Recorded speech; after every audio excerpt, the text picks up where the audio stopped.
Meus amados irmãos, dando sequência ao nosso momento de estudo, antes de iniciarmos, eu só queria compartilhar algo que eu estava olhando, lá da frente. É até, num certo ponto, engraçado, porque a gente, olhando à frente, a gente vê os primeiros bancos todos vazios, né, Ronaldo? Os primeiros bancos todos vazios, né? E os bancos do fundo todos cheios, né? Até foi uma das coisas que eu percebi nas primeiras transmissões que a gente fazia antes da pandemia. Nós tínhamos aquela câmera lá, pegando um ângulo mais... não, essa câmera aqui, perto dos microfones. Pegando esse ângulo aqui, ó. Então, pegava da Denise para frente. Então, quando parecia aquela câmera na internet, no culto, parecia esses 4 primeiros bancos aqui de reflexo assim. Aí algumas pessoas falavam assim para mim: pastor, a igreja estava vazia. Eu falei: mas que culto que você assistiu online? Porque parece que não estava vazio assim, estavam umas 50 pessoas lá, 60 pessoas. Não, aí eu fui olhar na transmissão. Aí parecia aquela câmera lá num foco aqui, que não mostrava a realidade. Não mostrava a realidade, estava parcial. Era uma realidade, mas era uma realidade parcial, não total, né? E aí eu acho que eu estava pensando assim, acho que eu vou colocar o púlpito lá atrás, quem sabe as pessoas veem para frente, né? Mas fique à vontade, aqui é um lugar que a gente tem liberdade para cultuar o Senhor e exaltar o Senhor, e assim fazemos em nome do Senhor Jesus e para a glória dele mesmo. Quero convidar você a abrir sua Bíblia, lá no texto de Êxodo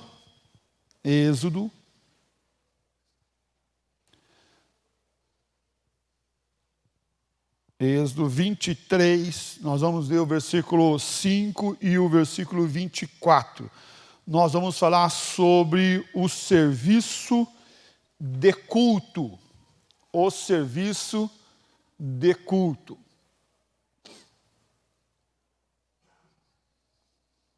Então fala assim: não as adorarás, nem lhes darás culto, porque eu sou o Senhor teu Deus, Deus zeloso, que visita a iniquidade dos pais, dos filhos, até a 3ª e 4ª geração daqueles que me aborrecem. Versículo 24. Não adorarás os seus deuses, nem lhes darás culto, nem farás conforme as suas obras. Antes os destruirás totalmente e despedaçarás de todo as suas colunas. Vamos orar. Ó Pai, queremos dar glórias e exaltar o Senhor na beleza da Tua santidade.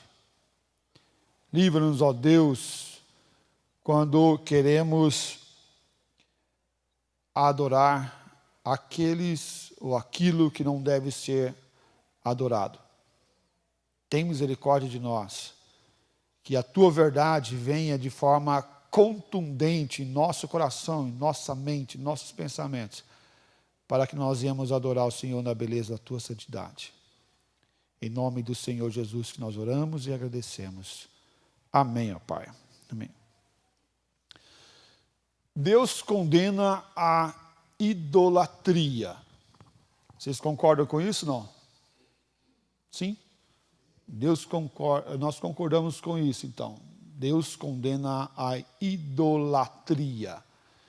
E a idolatria também tange não apenas as imagens de escultura, mas quando nós adoramos aquilo que não é Deus.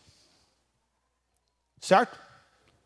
Idolatria é quando nós adoramos aquilo que não é Deus.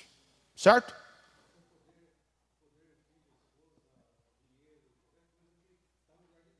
Aí o irmão que está falando aqui, tudo que não é Deus, poder, esposa, filho, tudo que não é Deus e que eu adoro é uma idolatria.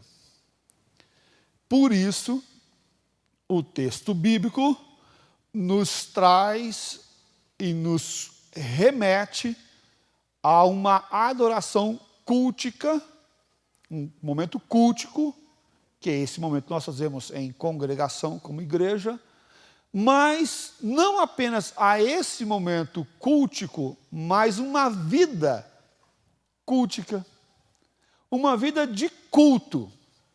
E nós vamos ver isso quando o Senhor Jesus fala assim, vigiai e orai.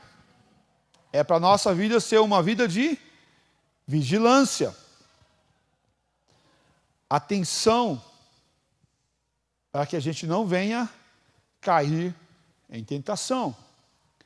A outra figura também posta de uma vida cultica está lá em Romanos, capítulo 12, versículo 1 e 2, que ele fala, olha aí, esse texto o pessoal está firme aí na mídia aí, ó. Né? E ele fala assim, rogo-os, pois, irmãos, pela misericórdia de Deus, que apresenteis o vosso corpo por sacrifício, o quê? Vivo, santo e agradável a Deus, que é o vosso culto racional. E só um adendo aqui, volta lá, só um adendo aqui. Nós, que somos tradicionais, de uma tradição tradicional, nós pegamos de forma muito clara e incisiva no final desse versículo primeiro, que é o vosso culto racional. E nós, como bons racionais, né, que raciocinamos e refletimos, nós nos apegamos de forma muito contundente no final desse versículo do culto racional. Que o culto não pode ter emoção, que o culto não pode ter, mexer com as emoções das pessoas, mas tem que ser um culto pensado, refletido. Isso é verdade. Isso é verdade. Mas não é apenas o momento do cultico, com os irmãos que nós devemos ter uma vida racional. Mas a nossa vida de racionalidade, de pensamento, de reflexão, ela é constante. Ela não é esporádica, ela não é um momento sim e um momento não, mas ela é permanente. Por isso ele fala que o nosso culto é um sacrifício vivo.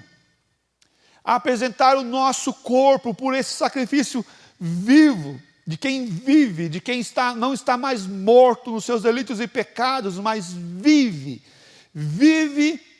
para agradar a Deus e não para ser agradado. Talvez nessa manhã você falou assim, vou na igreja buscar a minha bênção, receber a minha bênção. Vou na igreja para cultuar a Deus e ser abençoado. Tudo bem, o teu desejo de ser abençoado é bom, mas deve ser secundário e não primário. Porque o teu desejo primário deve ser o quê? Agradar a Deus. Agradar a Deus. E aí a gente fica contente quando canta aquela música, quando canta aquele hino, quando faz aquela oração. Não. Nós devemos ficar contentes quando nós agradamos a Deus. Porque isso pode estar enrustido uma autoadoração. Por trás disso, quando eu quero a minha bênção e eu vou atrás da minha bênção, isso por trás está uma autoadoração, uma autossatisfação. Eu quero, eu faço. No aconselhamento, nós temos uma frase, eu já falei aqui, repito, por que você quer o que você quer? Não, melhor, por que você faz o que você faz? Você faz o que você faz porque você quer o que você quer. Por que você faz o que você faz? Por que está fazendo isso? Você está fazendo isso porque você quer alguma coisa. E a ideia não é parar de fazer. A ideia é mudar o quê? O querer que está aqui na nossa mente. Que é de um culto racional. De uma vida racional. De uma vida que cultua o Senhor Deus de forma pensada, mas não de forma sazonal. Porque eu vejo uma preocupação muito grande de muitos na igreja, no culto. Mas quando sai do culto, vive uma vida não cultica, mas vive uma vida do eu. Aí o trabalho é do eu, aí a minha vida no relacionamento é do eu, os meus pensamentos com a tratativa do meu filho é do eu. E querer só como isso fica muito claro na nossa vida. Você pai, você mãe, em alguma circunstância, em algum momento você falou assim, eu não estou vendo isso que o meu filho está fazendo ou falando. Eu não estou vendo isso, porque eu não quero corrigir ele nesse momento, eu quero descansar. No enfado, no cansaço da vida, você falou assim, não quero ver isso, porque eu quero descansar. Então não vou corrigir meu filho porque ele falou, porque ele fez, porque ele quebrou alguma coisa, ele disse ou agiu de tal forma. Eu falo, não estou vendo isso porque eu quero descansar, estou cansado demais. E deixa passar coisas que nós deveríamos agir e deveríamos fazer, como pais e com aqueles que têm o conhecimento da instrução dos filhos. Nós não fazemos por causa do eu. Eu quero descansar, então eu não faço, eu não corrijo, eu não ajo. Uma vida de autossatisfação. Mas você está agradando a Deus quando você deixa de fazer o certo? Não é um negócio meio complicado? Eu não estou fazendo o que eu deveria fazer, então estou o quê? Agradando ou desagradando a Deus? Desagradando a Deus. Percebe que uma vida cultica é muito mais complicado do que um momento de culto. É mais fácil nós nos preocuparmos com essa adoração quando estamos reunidos do que com o culto permanente. E adorar a ídolos e adorar aquilo que não é para ser adorado, não é apenas na igreja, mas é numa caminhada permanente e contínua. Podemos dizer que a igreja serve a Deus de 3 formas: adorando diretamente, servindo aos crentes com nutrição a esses irmãos, nutrindo esses irmãos, e testemunhando no mundo de quem é Deus, do que Ele fez e do que Ele faz. Nós, como igreja reunida, estamos aqui na adoração. Mas quando saímos para servir, vamos servir ajudando o outro, o mais fraco. E a palavra de Deus fala que nós servamos de escora, de apoio para os mais fracos da fé. Apoiando os que estão em debilidade na fé. Servindo de apoio a esses que estão fracos, nutrindo esses que estão fracos na fé. E falando de Jesus Cristo nesse testemunho permanente, que é aqui dentro da igreja, mas dentro da igreja é muito fácil, porque é a nossa bolha, é o nosso lugar, é o lugar onde todo mundo fala a mesma coisa, onde todo mundo pensa do mesmo jeito, aonde todo mundo se concorda, né, comigo, com você fala assim, quem concorda aqui que Deus é Deus Pai, Deus Filho e Deus Espírito Santo? Todo mundo vai falar assim, eu concordo, pastor, é isso mesmo. Quem concorda que a Bíblia é a palavra de Deus? Todo mundo fala assim, não, eu concordo, é isso mesmo. O difícil é falar isso lá fora, no testemunho, fora da nossa bolha, fora do nosso arraial. Fora daqueles que concordam conosco, mas nós somos chamados para testemunhar isso numa vida cultica ao Senhor. Por séculos, o culto era celebrado em latim, você lembra disso? Talvez não, com certeza não. Acho que ninguém aqui viu isso, né? Ninguém viu isso. As missas celebradas em latim. Muitos não tinham condições de entender.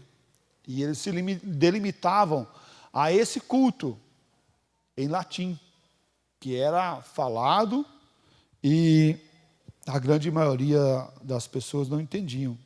Hoje nada é tão estabelecido assim. Havia uma regra, um padrão. Mas se nós formos olhar para o padrão de hoje de culto, você vai observar, mesmo dentro das igrejas reformadas, com teologias aparentemente semelhantes, mas com práticas totalmente diferentes. E se você sair aí de dentro da igreja reformada, e se você for para o pentecostalismo, o neopentecostalismo, você vai encontrar formas distintas de culto. Assim, parece que nem é tão culto assim. Uma certa feita, nós estávamos numa livraria lá em Curitiba, e nessa livraria do lado tinha uma igreja. E a igreja, a gente estava num sábado à tarde lá comprando um material, e nós ouvimos um barulho ali, assim, uma música, bonita música. Estava eu, Denise, o Victor era de colo ainda, eu era seminarista, e eu ouvia a música e falei assim, nossa, tá bonita essa música. Eu falei para ele, vamos dar uma olhada lá na igreja? A livraria, tinha o estacionamento da livraria, que era da igreja também, atrás era a livraria e do lado era a igreja. E aqui tinha uma porta que saía da livraria, que praticamente estava junto da porta da igreja. E nós estávamos com o nosso bebê, o Vitor Hugo, faz tempo isso, né? Hoje o Vitor já tem 18 anos, mas a igreja é praticamente a mesma. E nós fomos lá com eu, Denise e Victor no colo. Chegamos na porta, o irmão falou assim, não, calma aí, espera um pouquinho, vocês não podem entrar. Eu falei, não pode entrar? Por quê? Não é uma igreja aí? Não, criança pequena não pode entrar aqui no culto. Aí eu dei uma olhada, tudo meio escuro lá dentro. Falei, entendi. Culto diferente. Articulações diferentes. Mas será que isso agrada a Deus? Será que isso, apesar de ser tão bonito, tão legal, aparentemente, será que isso está agradando a Deus ou às pessoas? Não é porque é bonito, é que é santo. Não é porque é legal, é que é verdadeiro. Não é porque fala coisas bonitas, é que é bom. Se você for olhar as palavras da serpente com Eva, aparentemente poderíamos colocar ali uma pessoa que está querendo até o bem dela, veja bem.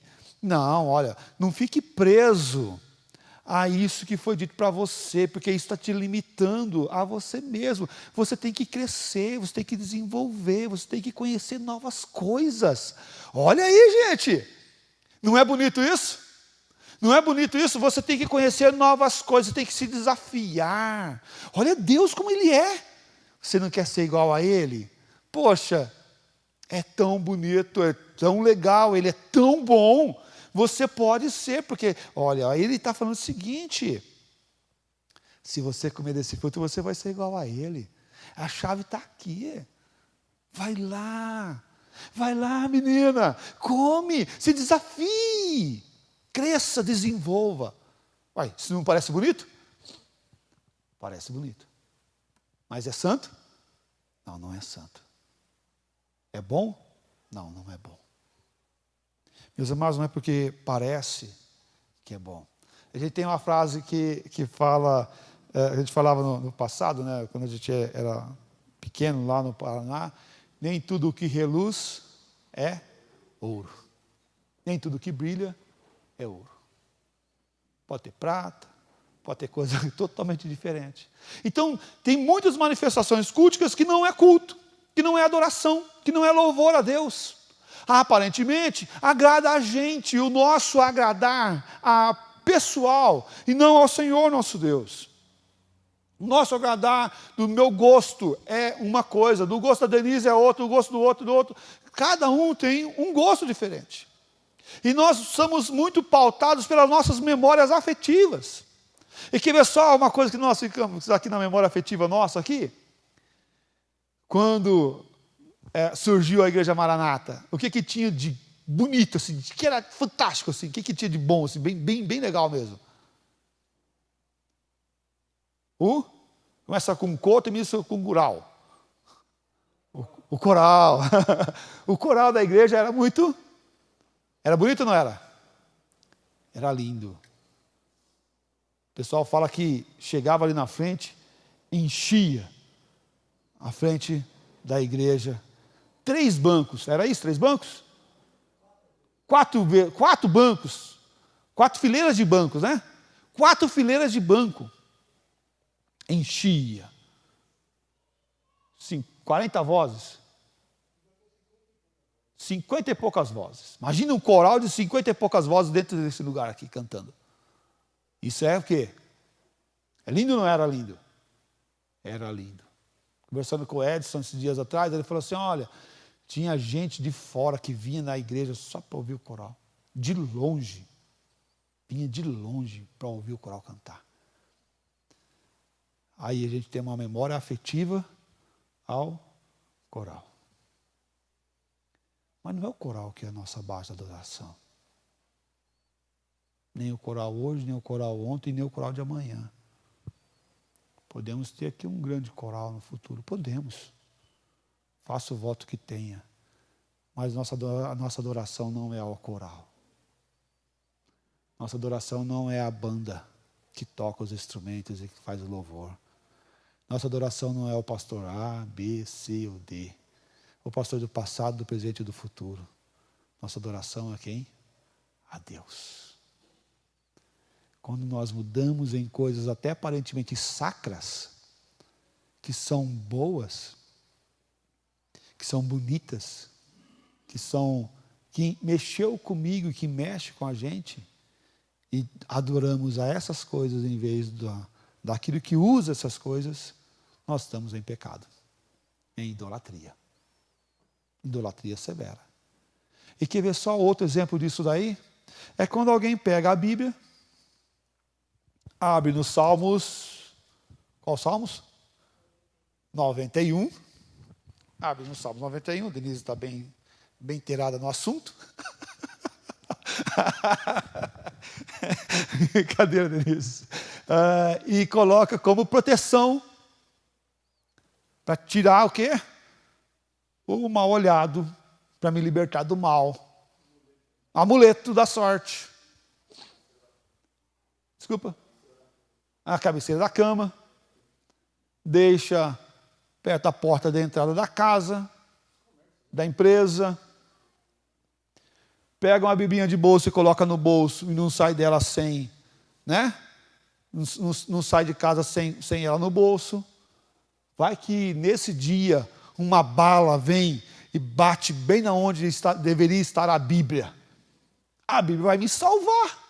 Ué, calma aí. Os templários já falavam isso quando estavam indo para a guerra. É impossível quem carrega o baluarte da palavra de Deus perder uma guerra. Foram enganados por si mesmos. Por quê?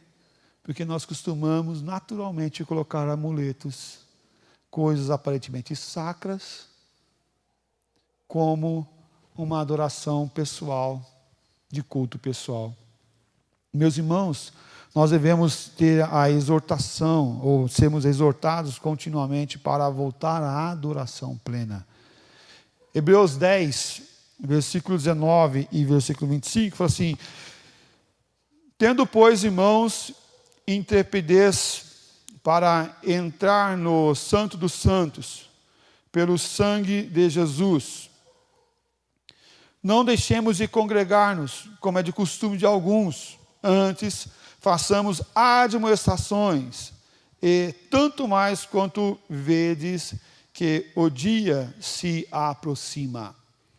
Nós temos pego muito e falado muito, ou não tanto assim, mas eu tenho ouvido muitos falarem nesse tempo de pós-pandemia praticamente, nessa primeira parte do versículo 25.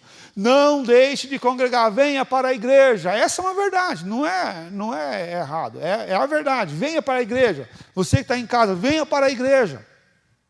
Venha para a igreja. Se puder, venha para a igreja. Mas a sequência do texto é uma verdade também. Como é de costume de alguns pararam de congregar. Antes, o que deve acontecer? Façam admoestações, tanto mais quanto vede que o dia se aproxima. É para nós, juntos, nos admoestarmos. A congregação reunida não é apenas para uma adoração e comunhão e alegria. E afava ao ego, né? Afava ao ego. Mas é para termos admoestações. Pare com idolatria. Fala, irmão.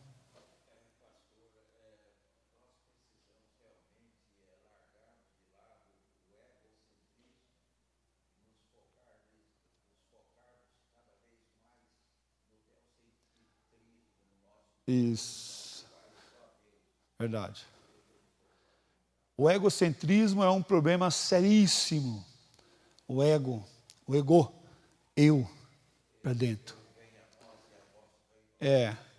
E não o teocentrismo voltado a Deus, Theos, Deus no centro de todas as coisas. E quer ver só como o egocentrismo é colocado assim, constantemente para a gente?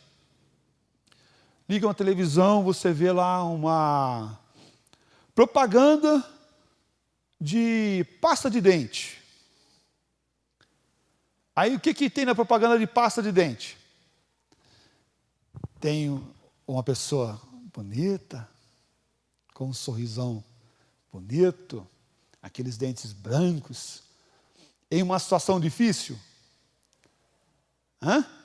É uma situação complicada? Não. Como que ele parece? Ele parece curtindo algo assim que é o sonho de todo mundo. Andando de jet ski. Tudo curtindo a vida e todo mais assim. Por quê? Porque é o ego. Precisa mostrar o ego. Precisa mostrar o quão... Quem usa aquilo vai ter aquilo. Aí você vai e compra a pasta de dente, aí você fica esperando o jet ski chegar via correio, né? Cadê o jet ski? Não chega, né? Não chega. Aí você vê que a realidade não é essa.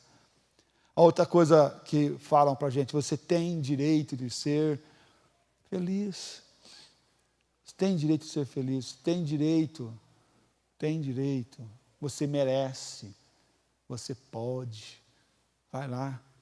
E não é assim. A palavra de Deus é para nos confrontar. E nós temos ouvido constantemente que você, quando casa, não é para ser feliz, mas é para fazer o outro feliz. Eu ainda vou um pouquinho além ainda. Você casa para ser um instrumento de Deus para fazer o outro mais parecido com Jesus. Porque a felicidade ainda é algo subjetivo ao homem. É algo do homem. O nosso desafio é não agradar o homem, mas agradar a Deus. Porque em certo momento, a tua esposa, o teu marido pode querer coisas erradas. E para agradar a ele ou a ela, você cede o errado para agradar o outro. É para agradar? Então eu vou fazer o errado. A pessoa quer uma coisa errada, eu vou fazer porque eu quero agradar o outro. Não, não é. Não é assim. É para sermos instrumento de Deus para que o outro seja mais parecido com Jesus, mesmo que seja confrontando ele ou confrontando ela. Com a palavra. Em amor, em respeito, em verdade. E isso é um culto, é um serviço que deve estar permanentemente em nosso meio. É um serviço que não pode ser abandonado pelos crentes, que prestam um serviço não para se agradar, mas para agradar aquele que o arregimentou. O apóstolo Paulo fala que nenhum soldado nessa vida está apto a deixar o seu posto de trabalho para se agradar, mas deve agradar aquele que o arregimentou. Fazendo as coisas da sua vida, as suas coisas particulares ficaram para a vida do passado. Agora tuas coisas as coisas de Deus. Por isso nós somos chamados de cristãos. É que mudou a concepção da nossa vida para fazermos essa parte, que estamos juntos, comungarmos, vivemos juntos, em igreja, como povo do Senhor, mas também para, nessa adoração permanente, que não pode ser interrompida, como o autor de Hebreus o fala, mas deve ser munida também de admoestações, de exortação. Ó, irmão, você está vendo que você está em perigo, porque a palavra de Deus diz assim. Ô irmão, vem cá, a palavra de Deus fala isso. Ô irmão, porque a palavra de Deus fala tal coisa aqui, ó, dá uma olhadinha aqui. E não apenas apontar o dedo, mas apoiar esse irmão para que esse irmão possa amadurecer na fé e andar junto. A gente tem que parar de apenas apontar, mas andar junto como um discipulador. É o que Jesus fez com aqueles 12. E que esses fizeram com outros, e chegando junto até hoje. No processo de discipular, de ensinar as Escrituras para que todos tenhamos essa intimidade com o Senhor e venhamos crescer em intimidade com o Senhor. Quando nós paramos de adorar o Senhor, nós deixamos de viver essa graça, esse amor no Senhor Jesus Cristo. E começamos a adorar a criatura em vez do Criador. Começamos a adorar as coisas criadas em vez daquilo que é verdadeiro. Olhemos lá em Romanos capítulo 1, versículos de 1 a 32. Não, desculpa, 1, 18 a 32, perdão. 1, 18 a 32. Pode ler para nós, por favor? Dá para ler? Pega aqui.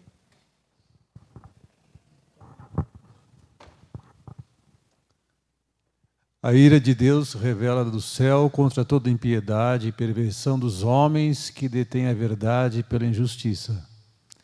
Porquanto o que de Deus se pode conhecer é manifesto entre eles, porque Deus lhes manifestou. Porque os atributos invisíveis de Deus, assim o seu eterno poder, como também a sua própria divindade, claramente se reconhecem desde o princípio do mundo, sendo percebidos por meio das coisas que foram criadas. Tais homens são, por isso, indesculpáveis.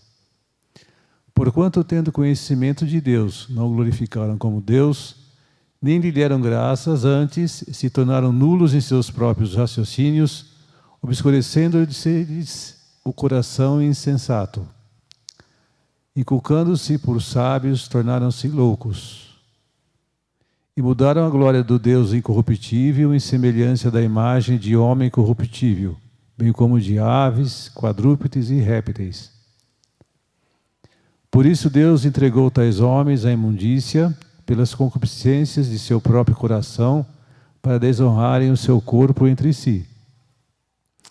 Pois eles mudaram a verdade de Deus em mentira, adorando e servindo a criatura em lugar do Criador, o qual é bendito eternamente. Amém. Por causa disso, os entregou Deus a paixões infames, porque até as mulheres mudaram o modo natural de suas relações íntimas por outro, contrário à natureza.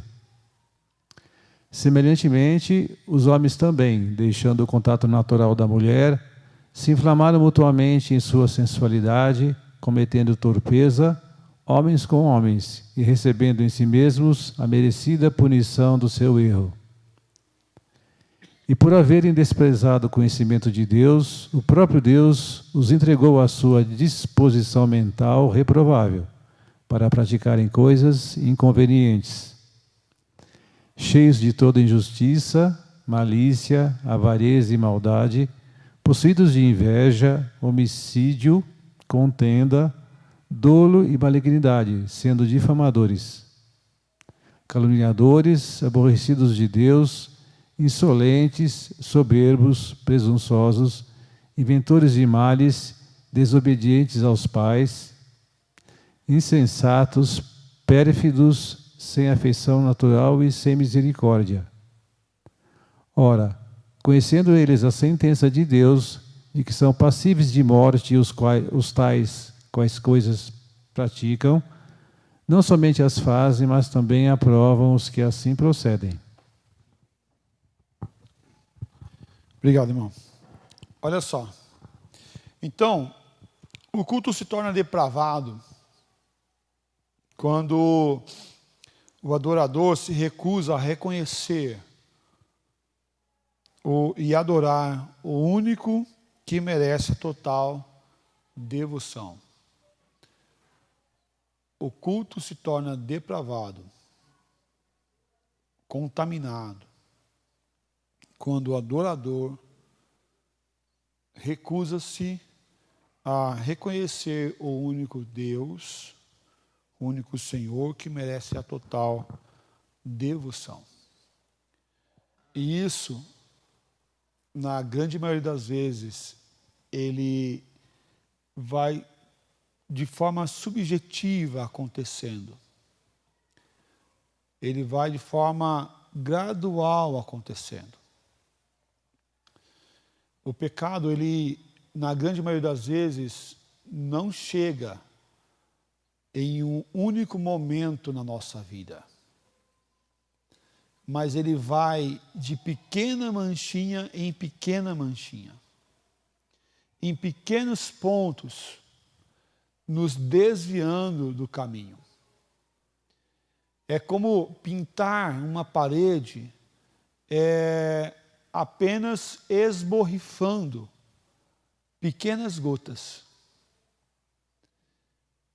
Com o passar do tempo, aquela pequena gota, que é muito pequena, vai criando um cenário diferente, gradativamente.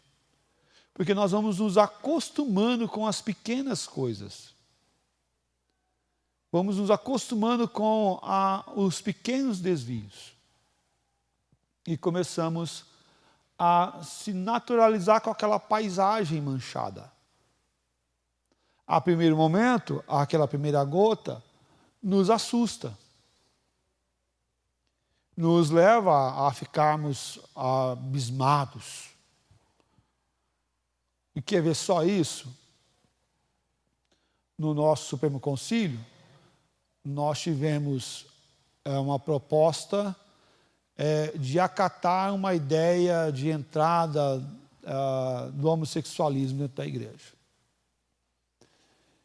E isso foi tratado no Supremo Concílio agora desse ano, de julho, lá em Cuiabá. E na votação lá dessa matéria, o relator foi contra, obviamente, e foi a votação no plenário. O plenário se levantou em peso contra a matéria. E um irmão levantou-se e falou assim: presidente, faço uma proposta para que seja agregada em ata que o Supremo Concílio, de forma unânime, votou contra essa matéria. Unânime.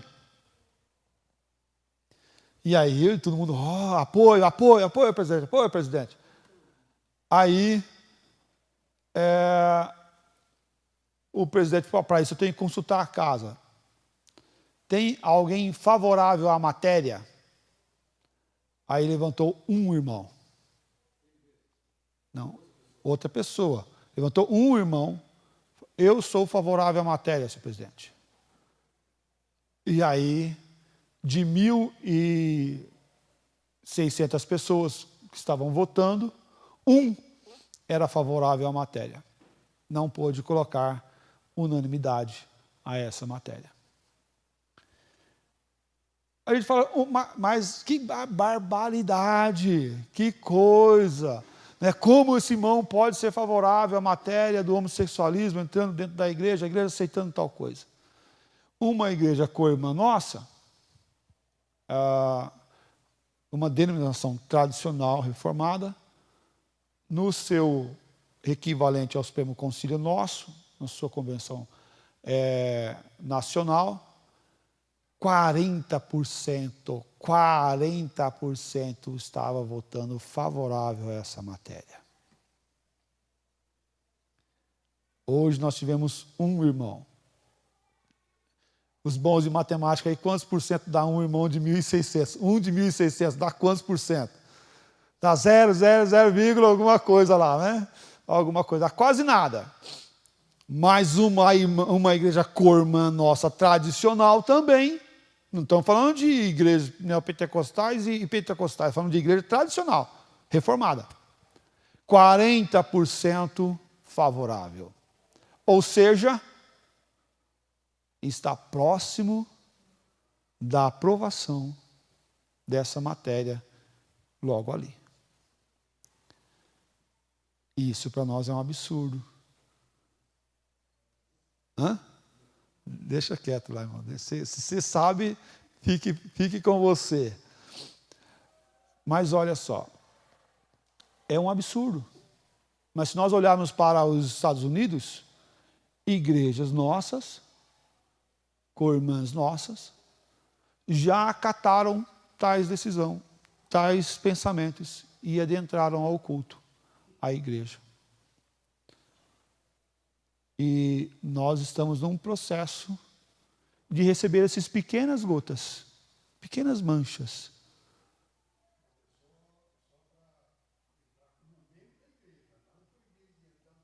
Não, proibido de entrar no templo não é proibido de forma nenhuma. Mas de se tornar membro, de ter os direitos de membro. Nós não impedimos de forma nenhuma pessoa com a sua religião, com a sua raça, com a sua cor, com a sua crença, com as suas práticas, entrar dentro da igreja, desde que respeite o culto que é prestado. Não tumultue culto. A igreja não é pública, né, Sérgio? A igreja é uma instituição privada, mas e tem seus direitos pela lei, e a lei mata, a lei que não pode ser mudada. O direito de culto está estabelecido na lei. Então, todos são bem-vindos a adentrar o culto, independente da sua raça, cor, religião, prática sexual e assim por diante. Deus ama o pecador. Como que vai, né, ouvir, né? Esse é o processo. Nós cremos nisso. A matéria era para receber como membro e ter os direitos de membro, assim por diante. Meus irmãos, o culto ele tem que ser prestado, sim, ao Senhor nosso Deus. Mas quando nós vemos esses movimentos chegando, nós vamos ver a centralidade no homem e não em Deus. Mas todos nós somos pecadores. Não tem um mais pecador do que o outro. Sim, eu concordo que todos nós somos pecadores.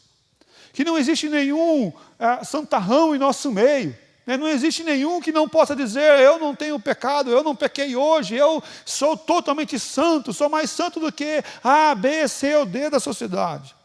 Não, nós somos pecadores. Mas como pecadores, nós estamos arrependidos dos nossos pecados, da nossa falha, do nosso erro.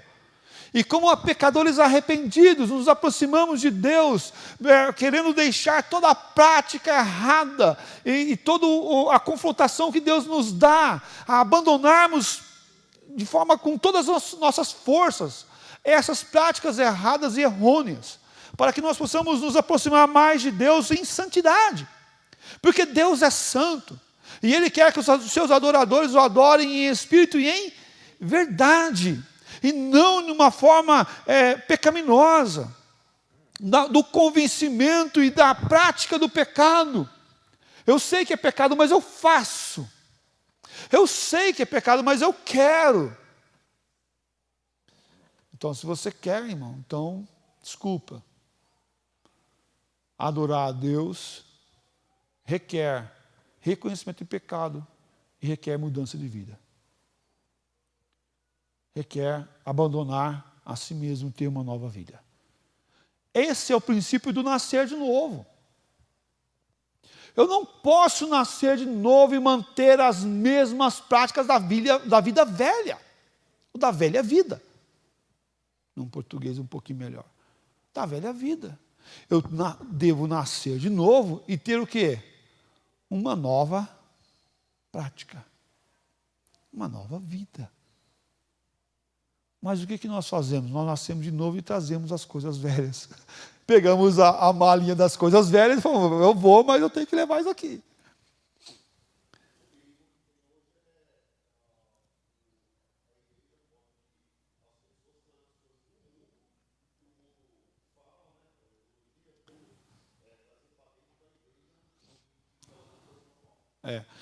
E isso a gente vê a ideia da autorrealização. O que eu gosto, o que eu quero, meus desejos, tem que me acompanhar,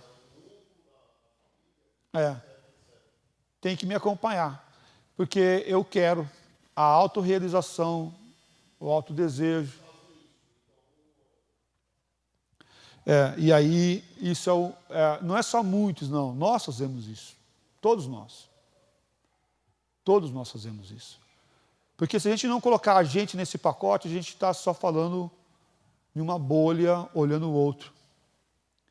Mas se a gente não olhar para nós, para a nossa vida, nós começamos a prestar um culto deficitário, que não está com um aroma suave, não. Está meio tostadinho. Queimou alguma coisa nesse meio caminho aí, está meio carvão. Sim, bem isso. Porque, assim, o pecado do outro fica mais evidente para nós. O pecado do outro é mais evidente para nós, porque nós olhamos para fora. Então, quando nós olhamos algumas denominações, algumas religiões, vou falar, nossa, mas isso é errado, isso é errado, isso é errado, aquilo é errado, aquilo é errado, aquilo é errado. Mas, calma aí, quando a gente vai parar para olhar a gente? E isso fica muito claro quando o apóstolo João fala assim, se confessarmos os vossos pecados, Deus é fiel e justo para perdoar os seus pecados e nos purificar de toda a injustiça. Aí capítulo 2, essas coisas vos escrevo para que não pecais. Se todavia alguém pecar, temos o advogado junto ao Pai, Jesus Cristo o justo. E a ideia é que nós venhamos olhar o pecado como meu. Como meu, é minha propriedade, é meu pecado. E não olhar o pecado do outro. Senhor, Deus, perdoa o pecado daquele irmão que se levantou lá no Supremo Concílio, né, e votou favorável à matéria, Senhor, mostra no coração dele o arrependimento, muda ele, transforma ele, tal. E também, Senhor, Deus, abençoa os irmãos que vaiaram ele quando ele votou, né, que foram contra ele, que quase meio que lixaram ele lá na reunião, brincadeira, né? Mas muitos vaiaram e tal. Perdoa também, Senhor, porque nós devemos amar e respeitar o próximo. É bonito. Mas e o teu pecado, negão? O teu pecado, meu irmão? O que você vai fazer?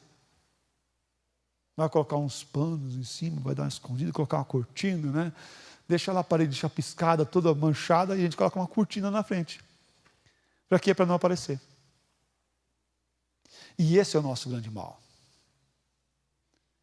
É o evangelho do pecado do outro e não do meu pecado. E a gente começa a colocar pretexto para distrair, disfarçar. A gente começa a colocar formas de não mostrar o nosso pecado.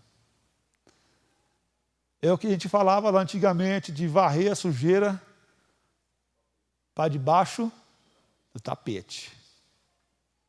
Não está aparecendo, mas está lá. Não está aparecendo, mas está lá. Em vez de consertar, eu apenas dou um paliativo. E isso é muito simplificado quando a gente fala assim, eu nasci assim, eu vivi assim, e eu vou morrer assim.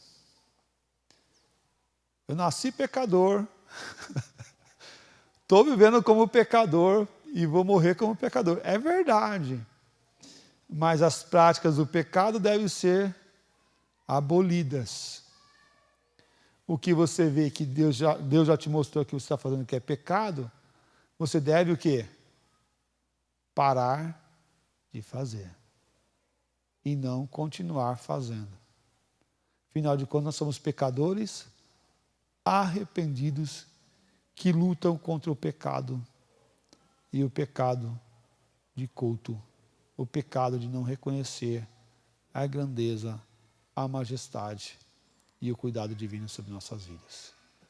Temos um culto, mas também temos uma vida cultica que adore o Senhor e que engrandeça o nome do Senhor e que exalte o nome do Senhor em nome de Jesus. Na semana que vem nós vamos continuar esse estudo. Nós vamos, na sequência, falar sobre a natureza que adora ao Senhor, engrandece o Senhor, mostra o Deus a ser adorado. Nós vamos falar sobre as práticas do culto, a oração, a pregação e a comunhão no culto. Na semana que vem, a gente vai entrar nesses dois tópicos aí, nesses três tópicos do nosso estudo. Vamos orar?